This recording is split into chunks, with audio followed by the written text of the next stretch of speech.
देखिए, राहुल गांधी जी का निष्कासन का अर्थ साफ है कि समूचे प्रजातंत्र को एक चुनौती देना। मोदी सरकार इतनी भयाक्रांत है कि वो नहीं चाहती कि सदन से लेकर सड़क तक उनके खिलाफ मुखरता से राहुल गांधी ये प्रश्न करे कि संसाधनों की लूट इस सत्ता की सरपरस्ती में क्यों हो रही है।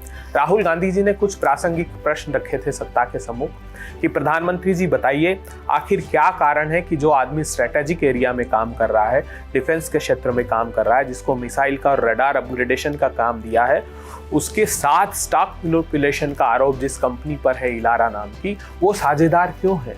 तो ये भारत की भूभागीय अखंडता पर, भारत के सामरिक महत्व पर सीधा हमला है। इससे प्रधानमंत्री और भारतीय जनता पार्टी बेहद विचलित थे। उन्होंने पूछा कि कैसे 38 शेल कंपनियां स्टॉक मैनिपुलेशन की आरोपी है और सेबी का सर्विलांस डिवीजन आखिर क्या कर रहा था जो डेली मॉनिटरिंग रिपोर्ट बनाता है। आखिर उसका क्या दायित्व था जब अडानी की कंपनियां उस कोविड के क्राइसिस में, जब प्रधानमंत्री जी कहते थे कि आपदा में अवसर ढूंढिए, जब किसान के खिलाफ 3 काले कानून लाए गए थे, तब अडानी जी की कंपनियां 6,000% की ग्रोथ कर रही थी। तब सेबी क्या कर रहा था, ये सवाल राहुल जी ने पूछा। राहुल जी ने पूछा कि क्या कारण है प्रधानमंत्री जी की मिनिस्ट्री ऑफ एक्सटर्नल अफेयर्स और नीति आयोग के विरोध के बावजूद एक आदमी को 6 एयरपोर्ट आपने दिए, जबकि ये बात स्पष्ट थी कि उन्होंने ये कहा था कि हाई इंटेंसिव कैपिटल इन्वेस्टमेंट है, एक आदमी को 6 एयरपोर्ट नहीं दिए जाने चाहिए।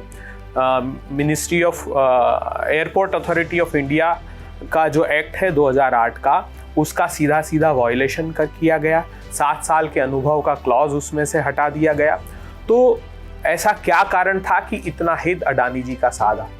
2016 से इंडोनेशिया से कोल जो है ओवर इन्वॉइसिंग करके मंगाया गया और देश के उपभोक्ताओं पर उसके बिजली के बिलों का बोझ बढ़ा। तो प्रधानमंत्री जी आखिर इन सब चीज़ की जांच कब कराएंगे। हम जेपीसी की जांच इसीलिए चाहते थे और इन्हीं कारणों से ऐसा लगता है कि प्रधानमंत्री जी और भारतीय जनता पार्टी ने राहुल गांधी जी को का घर छीना, उनकी सदस्यता छीनी। मगर क्या वो राहुल गांधी जी का साहस छीन सकते हैं। ये जानते नहीं है कि गांधी जितना प्रताड़ित किया जाता है उतनी प्रतिबद्धता से, मुखरता से फिर लड़ाई के मैदान में आ जाता है। गांधी जितना सताया जाता है उतना सशक्त होकर प्रजातंत्र के पुनर्जीवन के लिए काम करता है। ये भूल गए। ये भूल बरतानिया हुकूमत ने भी की थी। आज़ादी के पहले भी गांधी लड़ा था और आज़ादी के बाद भी प्रजातंत्र को पुनर्जीवित करने के लिए इस लड़ाई का जिम्मा गांधी ने अपने हाथों में लिया। देखिए, जब हम साधारण शब्दों में अगर इसकी व्याख्या करें तो लोकतंत्र खतरे में क्यों है, ये बात समझनी चाहिए देश के नागरिकों को। देश के नागरिकों को समझनी चाहिए कि एक आदमी जो 609 स्थान पर था विश्व में धनपति के रूप में, वो मोदी जी की सत्ता की सरपरस्ती में दूसरे स्थान पर आ जाता है। लेकिन इस देश का किसान, जिसको प्रधानमंत्री जी वादा करते हैं कि आपकी आमदनी 2 गुनी कर दूंगा, उसकी आमदनी खुद मोदी जी बताते हैं कि 27 रुपए रह गई। इस देश के आम लोगों के लिए प्रजातंत्र के खत्म होने का अर्थ यह है कि 400 रुपए का गैस का सिलेंडर 1000 रुपए के पार हो जाना, 60 और 70 रुपए का पेट्रोल और डीजल जो कांग्रेस के शासन काल में मिलता था उसका 100 रुपए के पार हो जाना, 60 और 70 रुपए का दाल और तेल 200 रुपए के पार हो जाना। और ये नियोजित रूप से किया गया है। कौन 2 धनपति है जो तेल और दाल के कारोबार में कूदे, उसके बाद इस महंगाई को चरम पर इन लोगों ने पहुंचा दिया। तो एक आम जनता के लिए प्रजातंत्र के खत्म होने का अर्थ ये होता है और देश के लिए प्रजातंत्र के खत्म होने का अर्थ है कि नियोजित रूप से प्रतिपक्षी दलों को खत्म कर देना, तो चाहे वो संवैधानिक संस्थाओं के माध्यम से या जो उनका हित साध रही है एजेंसियां, ईडी, सीबीआई, आईटी, इनके माध्यम से। क्योंकि देश की जनता ने अगर सत्ता को दायित्व दिया है देश के संचालन का, तो ये भान होना चाहिए देश की जनता को कि उन्होंने दायित्व दिया है प्रतिपक्ष को कि वो सत्ता का मार्ग प्रशस्त करे। अगर सत्ता दिग्भ्रमित होगी, उन सही मार्ग पर नहीं चलेगी, तो प्रतिपक्ष का दायित्व होता है।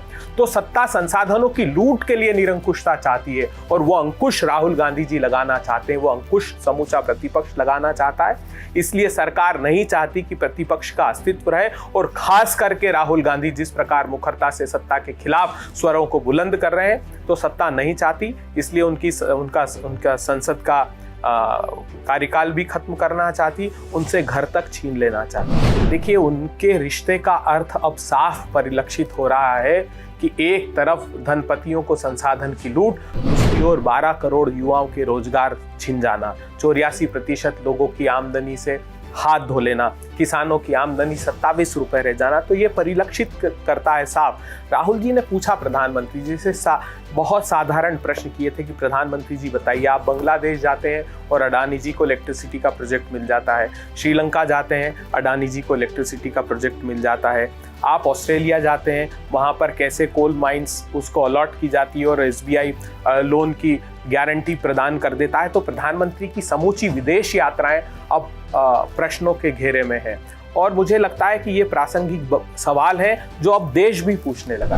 भारतीय जनता पार्टी के लिए OBC का साफ अर्थ है ओवरसीज बोगस कंपनियां, उनको बचाने के लिए एक जो गौरवशाली हमारा OBC समाज देश का है उसको अपमानित करना है। क्या नीरव मोदी, ललित मोदी, अमी मोदी, मिशेल मोदी ये OBC समाज का प्रतिनिधित्व करते हैं? क्या बैंक के फ्रॉस्टर्स, लुटेरे OBC समाज का प्रतिनिधित्व करते हैं? समूचे देश के OBC समाज का अपमान भारतीय जनता पार्टी ने किया है और ये अक्षम्य अपराध है। फिर भी हम चाहते हैं कि भारतीय जनता पार्टी अगर क्षमा याचना करे तो हो सकता है OBC समाज माफ कर दे। राहुल गांधी जी उस OBC समाज की तो लड़ाई लड़ रहे हैं जो अंतिम पंक्ति में खड़ा है, जिसके संसाधनों की लूट करके एक के बाद एक 5.5 लाख करोड़ रुपए के बैंक फ्रॉस्टर्स, जिसमें विजय माल्या हो, नीरव मोदी हो, ललित मोदी हो, संदेशरा बंधु हो, ऋषि अग्रवाल हो, आजाद भारत के इतिहास में पहली बार ऐसा हुआ कि CBI और ED जो आजकल छापे मार रही प्रतिपक्षियों का,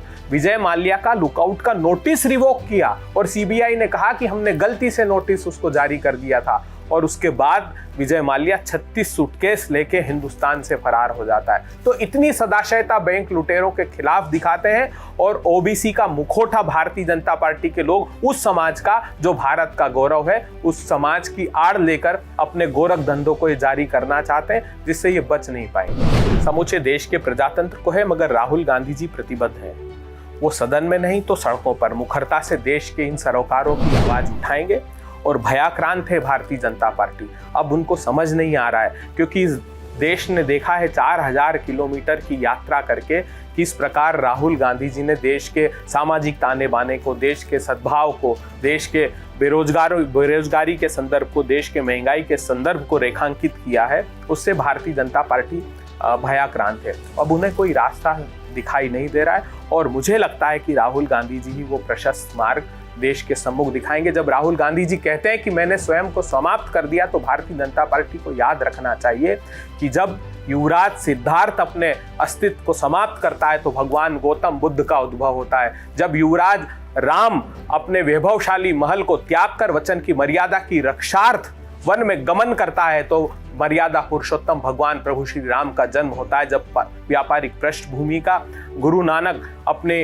व्यापारिक पृष्ठभूमि को समाप्त करते हैं, तब गुरु नानक देव जी का जन्म होता है। तो ये समझ लेना चाहिए भारतीय जनता पार्टी को कि राहुल गांधी जी ने अपनी वैभवशाली विरासत को त्याग कर अगर सड़क का मार्ग इख्तियार किया है, तो फिर तेजस्वी, तपस्वी, मनस्वी, यशस्वी राहुल गांधी का जन्म हुआ है और वो इस प्रजातंत्र को पुनर्जीवित करने का जो संकल्प लेकर निकला है, तो हम फिर से उस वैभवशाली और गौरवशाली भारत को पुनर्जीवित करेंगे, जिसके प्रजातंत्र के वटवृक्ष के नीचे हम सब लोग अपनी अभिव्यक्ति की आजादी के स्वर को बुलंद कर सकते हैं।